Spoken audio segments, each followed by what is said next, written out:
Mana bu yigit 6 yoshida bitta tushunmovchilik sabab millionlab insonlarning hayotini saqlab qolishga yordam bergan. Riyanning o'qituvchisi sinfga Afrikadagi ko'plab bolalar toza ichimlik suvidan foydalana olmasligi haqida gapirib bergandi. Riyan bu holatga befarq qarab tura olmadi. Kanadada maza qilib suv ichib yurgan paytda boshqa joyda odamlar chanqoqlikdan halok bo'layotgani unga adolatsizlik tuyulgan. O'qituvchisi Afrikada quduq qazish uchun atigi $70 kerakligini aytganda, Riyan juda hayajonlandi va darhol ishga kirishdi. Atigi 6 yoshli bola $70 butun dunyodagi suv muammosini hal qilishga yetadi deb o'ylagan edi. 4 oy davomida qo'shimcha uy yumushlarini bajarib nihoyat kerakli pulni yig'gach, Riyan quduqning asl narxi $2000 ekanini bilgan. U osonlikcha tushkunlikka tushib hammasini tashlab qo'yishi mumkin edi, ammo aksincha u yanada kuchliroq motivatsiya oldi. Riyan turli xizmat klublari, maktablari va umuman uni tinglashga tayyor bo'lgan har qanday odamga murojaat qila boshladi. U o'z maqsadi uchun mablag' so'radi.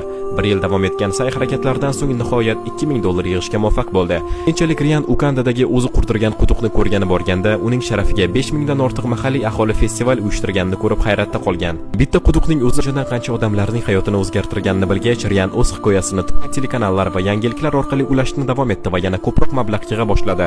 Bugungi kunda u Ryan's Well jamg'armasiga rahbarlik qiladi.